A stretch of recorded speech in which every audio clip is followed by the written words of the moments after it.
discuss or rather analyze some of the situations that we saw during Sabasaba Day. Since then, people are discussing the impact of this, and of course we see the blood, the call for blood. At the same time, we see thieves in the skin of protesters. Now, we saw that a lot of young people fell, and all of you remember in the videos I've already done, the 10 Subarus that arrived and had to shoot in the name of,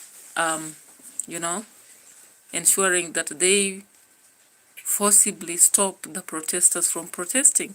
However, it's clear that we saw that some of the people who were shot were not actually protesters, Now, remember on that day, just during Sabasaba, what happened is the president had to sneak away from State House in the evening.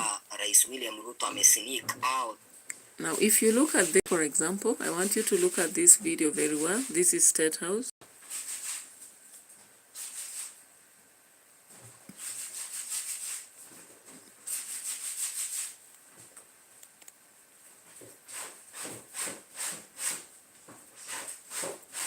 This is State House, and I don't know what you can see here.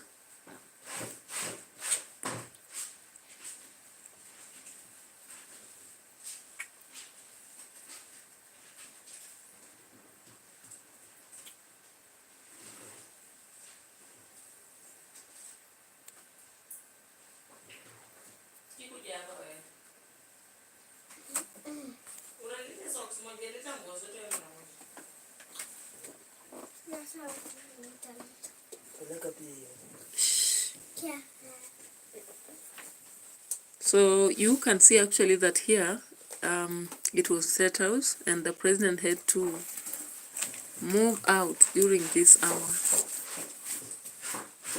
right?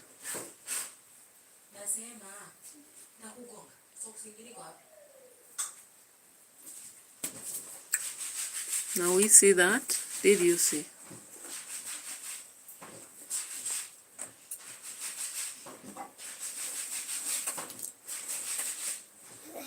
So those are the presidential escort vehicles, and the president is leaving just an evening before the demonstrations.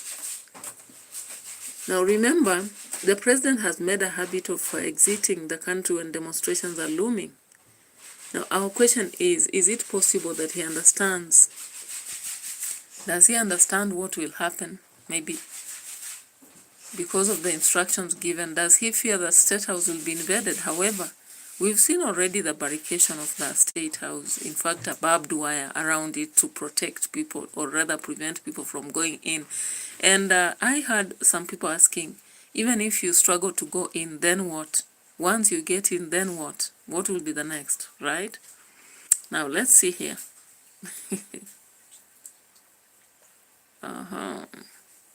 Let's see here.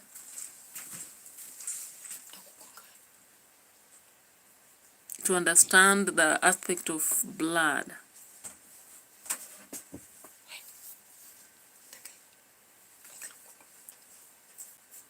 Now, of course, the president continues to, what they do, they shoot the young people. They just shoot the young people in the legs and not the head. Maybe because the call for blood has become too much, that the president now realizes that if he does not say something else, or if he does not, speak what Kenyans want to hear, or cool down the statement that CS Murkomen came up with, then it's not going to be business as usual. Let's hear this here. And we are going to use whatever means that is available to make sure that we stabilize the country. We cannot accept mayhem and anarchy to destroy the development we have in this country. Now guys, you understand that the president is actually the main head of the state. As other people there speak, everybody has been waiting to hear what the president will say, right?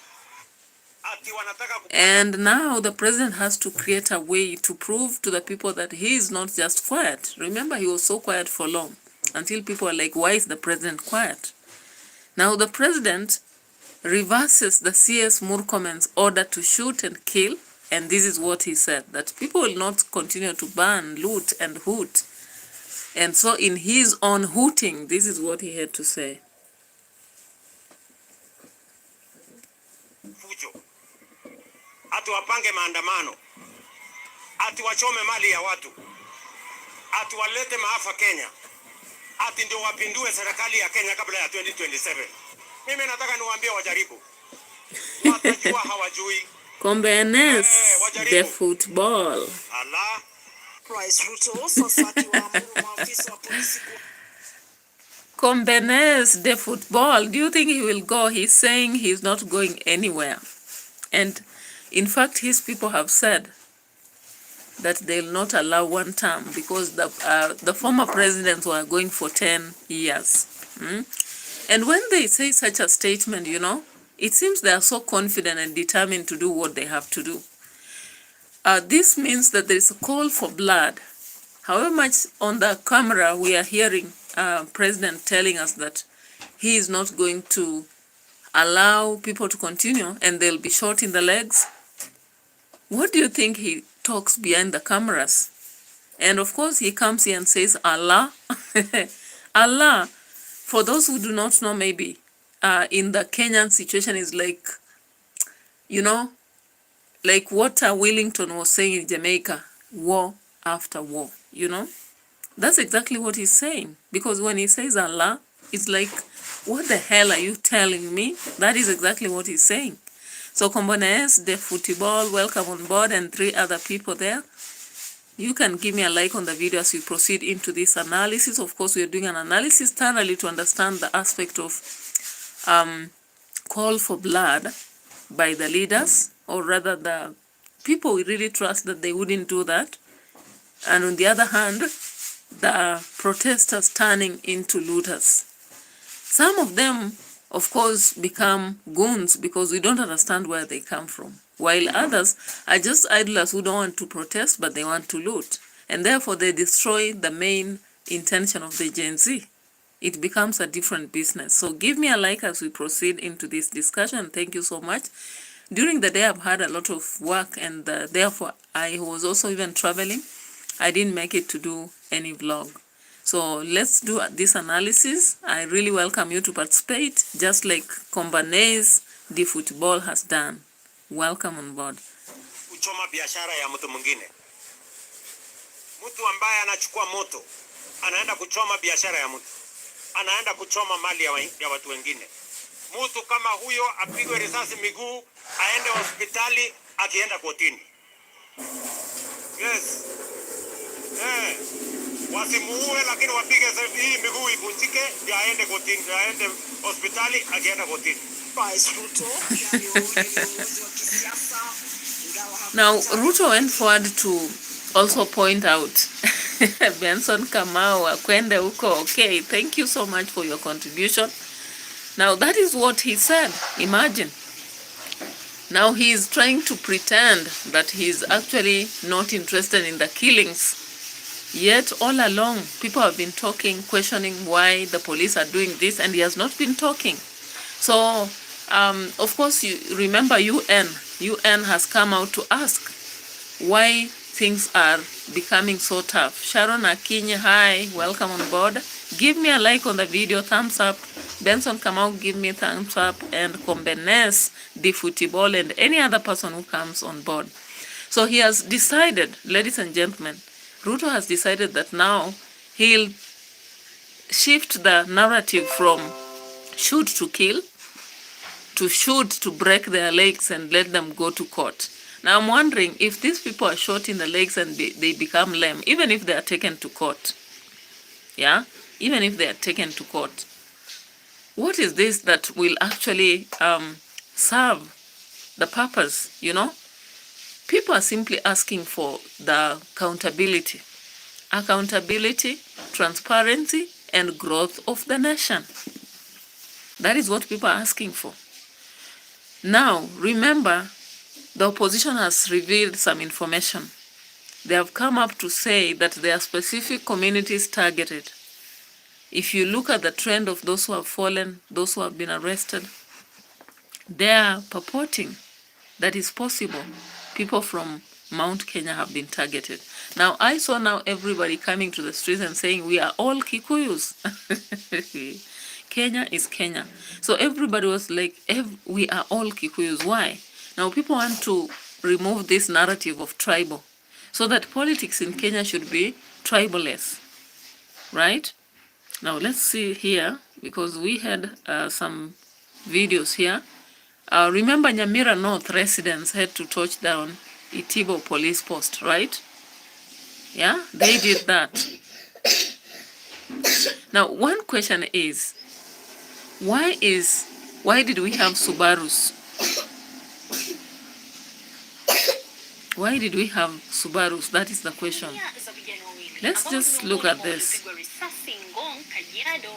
Zimekashfu idara ya polisi kwa maafa yaliyopatikana siku ya maadhimisho ya Sabasaba Jumatatu. Now, when you look at the people who are shot down, ladies and gentlemen, it's clear that some of them were shot without actually having participated in demonstrations.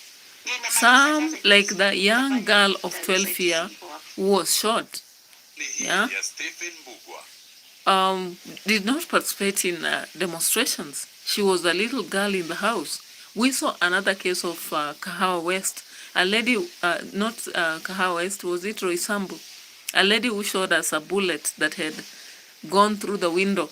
Luckily enough, it did not get anybody. So this one is like a call for blood, right? Now let's see here. Persons who are critically injured who are at that hospital. Tunaarifiwa kuwa wagonjwa 7 waliojeruhiwa katika maandamano ya Sabasaba Ngong walipelekwa katika hospitali ya kitaifa ya Kenyatta kwa uangalizi zaidi. Wakiendelea kupokea tiba, hospitali hiyo haikufichua kama ni majeraha ya risasi, ila tumebaini waathiriwa wengi wa maandamano ya Sabasaba walipigwa risasi na watu. Now it's clear that when you check in Ngong Sub-County Hospital, Kenyatta Hospital, and so many hospitals around Nairobi, we had so many people suffering from bullet injuries, right? And that is why I'm talking about the call for blood here. The call for blood. Let's get to other evidences here. Now, in fact, 23 minutes ago, Gachagua has released a statement. Let's see this.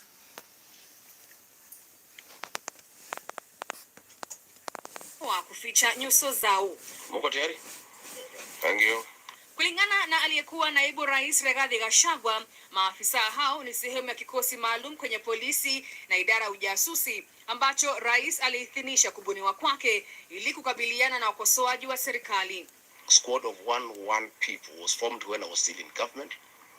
Officers were recruited from the administration police unit for special training by NIS on abductions, killings and cover-up.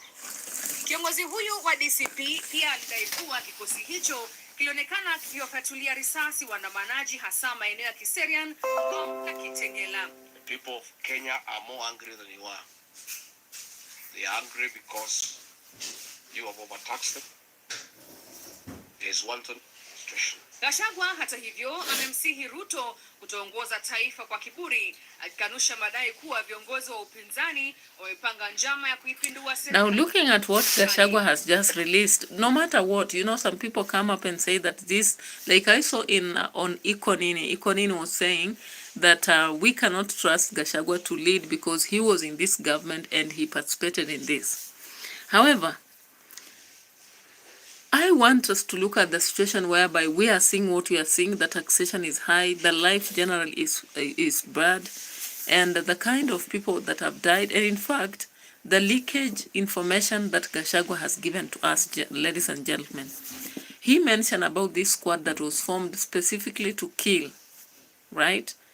And of course, we saw the 10 Subarus, and nobody is held accountable apart from the government. Who else can explain why such a situation would happen, right? It has become a chilling situation in Kenya because now we saw these scenes, for example.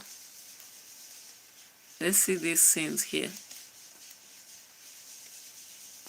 We saw such scenes at the end of the day.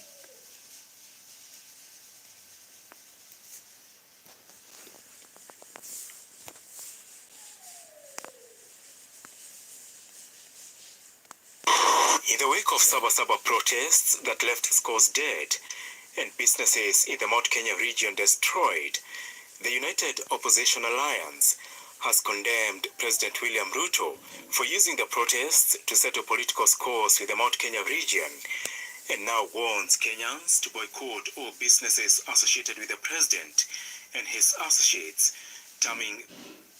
Now guys, the call for blood is not for all places. Now remember, if you understand, Kitengela has never had a problem, Kiserian, and the most targeted places in the Sabasaba have never had a problem before. Maguna, for example, which was torched down. We saw County Supermarket, which was destroyed. We saw a lot of people who were shot, right? Now let's look at this. For example, Kitengela Hospital was invaded. And the interest was not just to loot, but possibly to cause fear among the doctors. Let's see this here.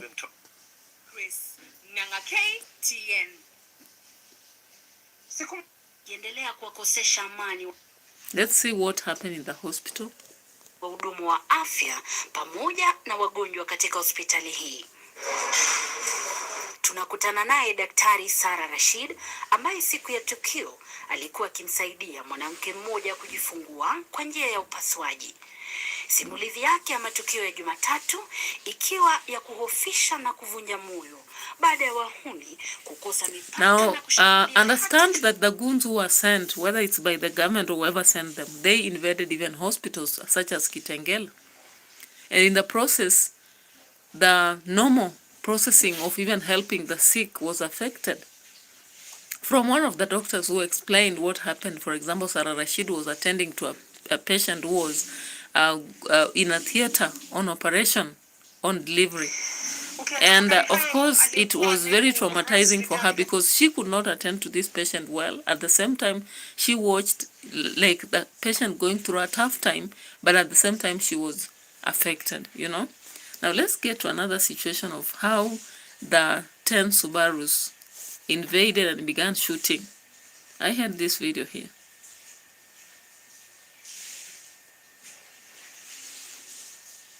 Now some families, of course, have been identified already, and they are really blaming Murkomen for whatever he said. Let's see here. At the city mortuary, grief hung heavy in the air as families come face to face with the reality of their loved one's death. Watoto wenye mmeua, simamisheni hapo. Msiwe watoto wengine. Sikizeni kilio cha watoto.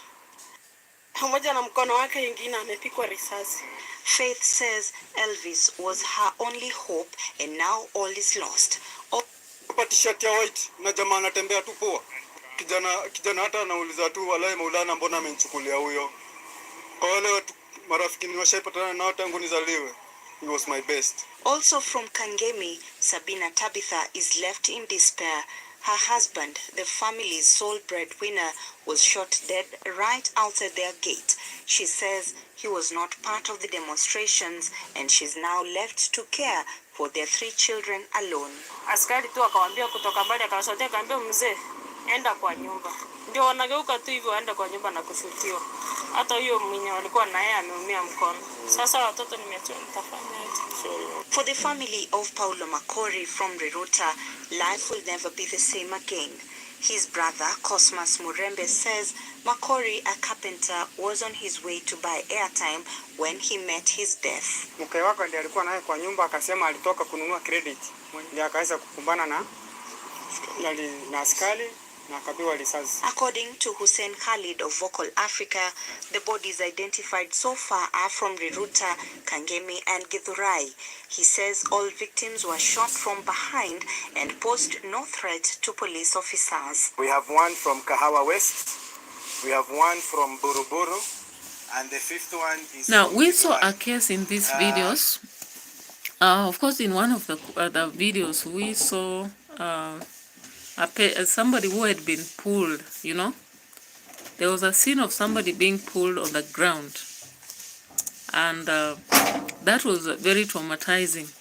We are not even sure whether this person was killed or was just, you know, pulled to the side and left. But there was this scene that was very traumatizing. And that's why we are saying the call for blood was very blood-curdling in this situation. Let's look at this. Somewhere here.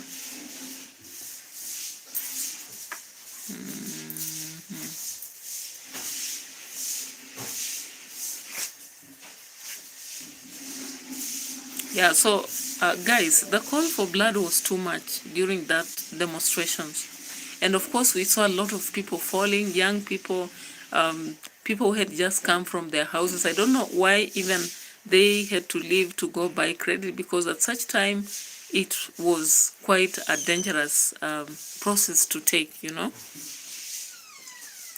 Let's look at this. Let's look at this, for example.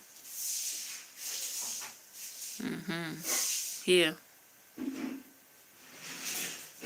This is the one of the videos that will give us more details here that are quite traumatizing for that sake.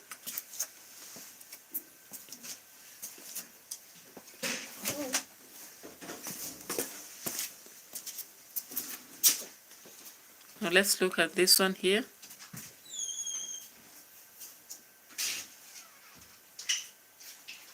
I've already shown 2 or 3 situations, but we still have to see more, like here.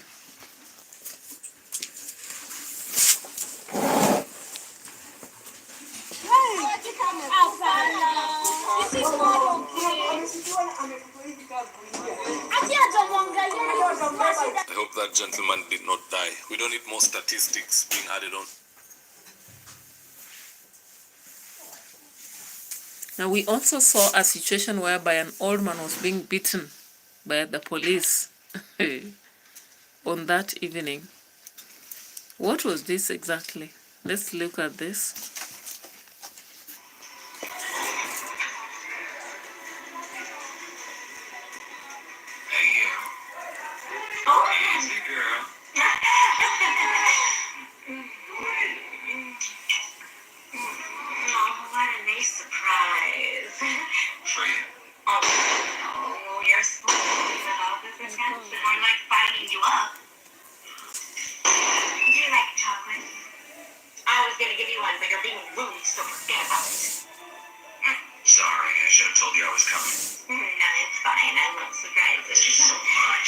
So of course that is the old man who was being beaten around by the brutal police.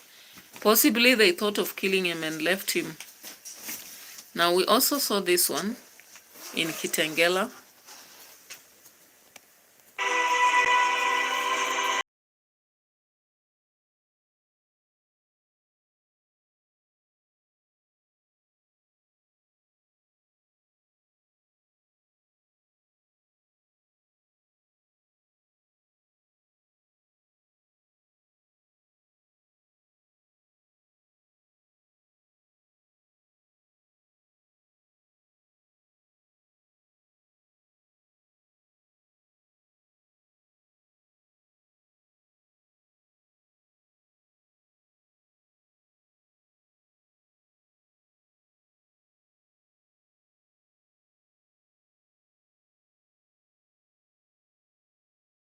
Another one finally here. On top of that, you are robbing passengers.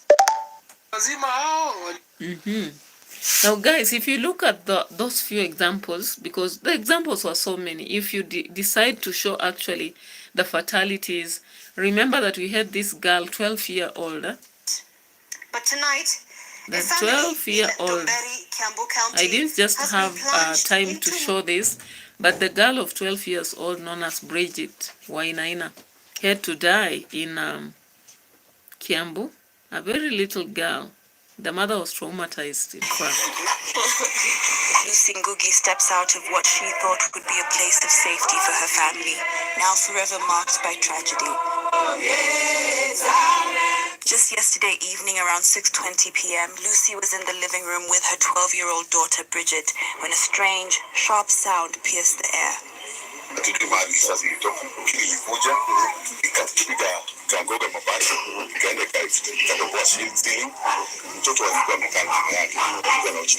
Na kumwangalia kwa mkono nikaona akona damu. Wakati niliona akona damu, tulidhani ni kitu imemkata kama ni kitu imepasuka. Now, of course, from the explanation from the mother, they were sitting in the sitting room when a stray bullet got in and killed the 12-year-old Bridget Njoki. So the girl was actually dead, and the hospitals refused to receive her. On the other hand, the police did not want to actually get involved in it, you know. Look at this pretty girl that was destroyed in the process. To Bridget Hospital, doctors told them what no parent ever... Yeah, so when they arrived in the hospital, the doctor did not want to receive because they wanted that document from the police. At the same time, the police wanted to take the body, and they did not want to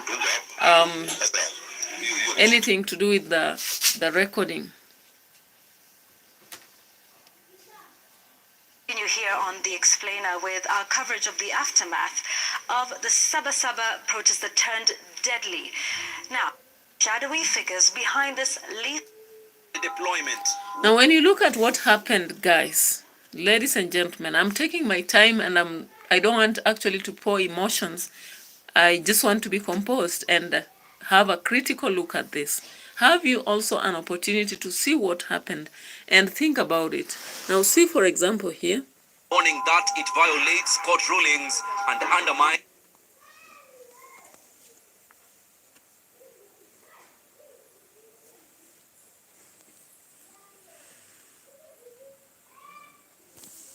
So why were the police in military kind of form? Why did they also have masks? Why were they having Subarus that were unmarked? Those are questions that Kenyans are still asking, right? Now, we have these people to tell us what really happened. These officers should tell us what happened. Mohammed Amin, Director of DCI, and Adamson Bungei, the Director of Operations National Police Station, should have at least told us what exactly happened. But none of them has told us anything. Apart from that, we have these officers, or rather leaders, Said Kiprotich, the Chief of Anti-Terrorism Police Unit, and Nurdin Haji, the Director of National Intelligence Service. They are accountable for what happened. At least one of them should come out and speak and tell us what was the call for blood for, right?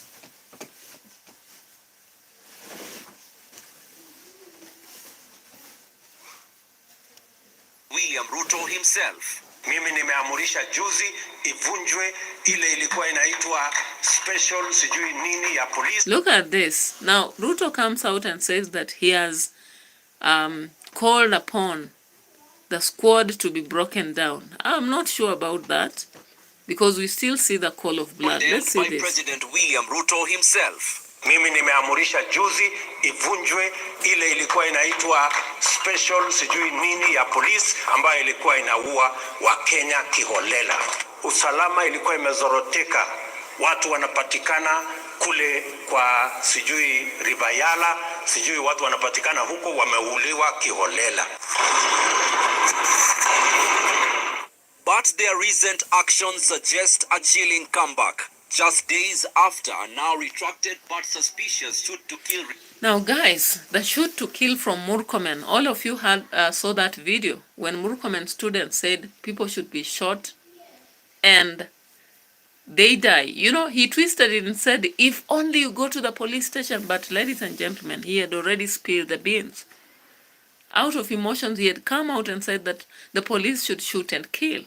So, ladies and gentlemen, when we look at the streets and we hear President Ruto, when he got into power, indicating that he has done away with this squad, but the narrative from Gachagua is different, you know. You saw it from the beginning of my video. Why do we have unmarked Subarus? Look at this. This is what he said, right? You remember this clip? You remember this clip, guys? This is where Murkomen was ordering.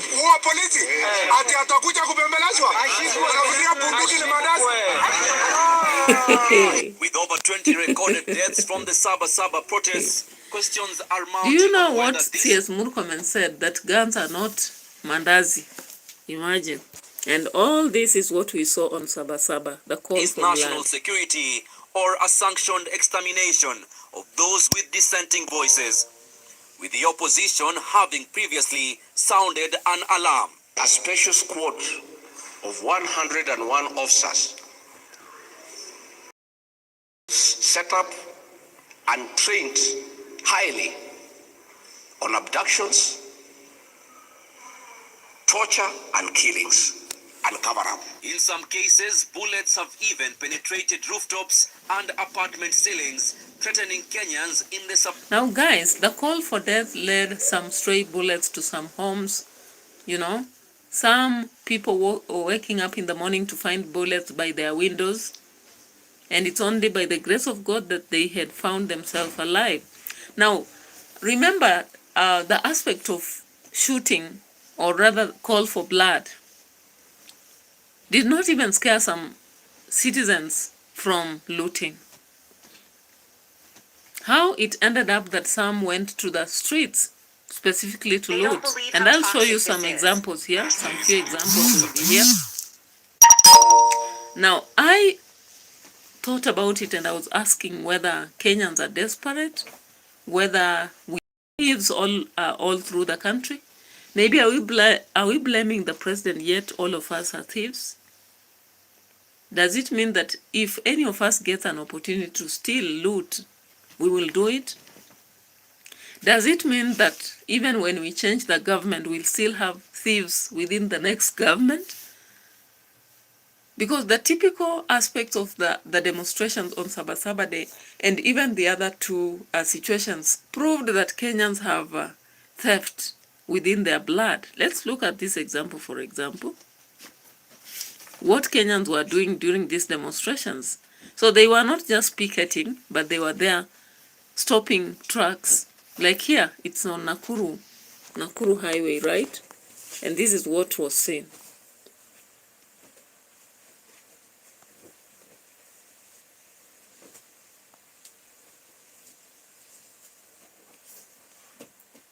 Madereva wazima hao walikuja kuendesha magari siku ya maandamano. Sasa taona. Now you can actually see the looting is going on.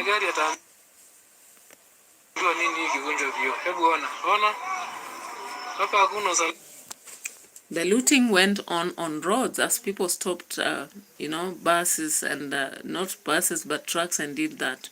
In other situations, this is what happened.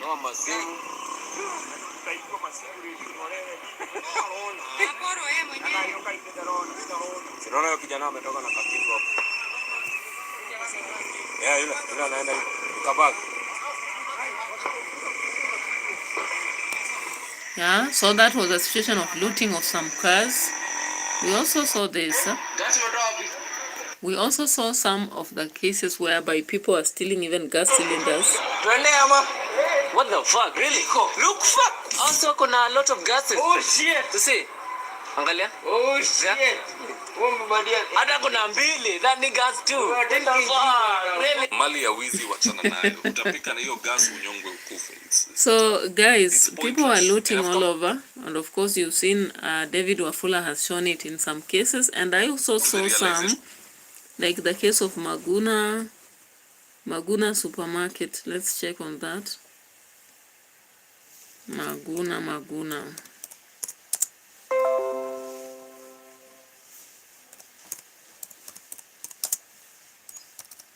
Let's check this one here. They looted and torched it down, right? Here it is. This is what happened at Maguna, right? If you saw, you saw.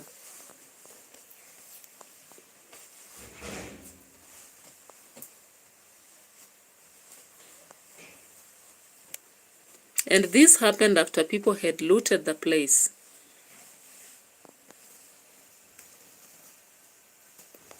That is Meru County. Now, it is not only that, but it went on across the country. And it was so sad to realize that looting was going on. And remember, this is not the first or the last. Let's see here. Citizen TV, Kiserian, Kajiado County. Businesses looted and destroyed are counting losses worth hundreds of spoiled because transport to and from major cities and towns was paralyzed, say they have been rendered vulnerable capital to reinvest in their businesses. Seth Alale highlights the looting and destruction at the Sabasaba demonstrations in Nairobi and Nakuru. The aftermath of the looting and destruction in Shauri Moyo, Kamukunji constituency during the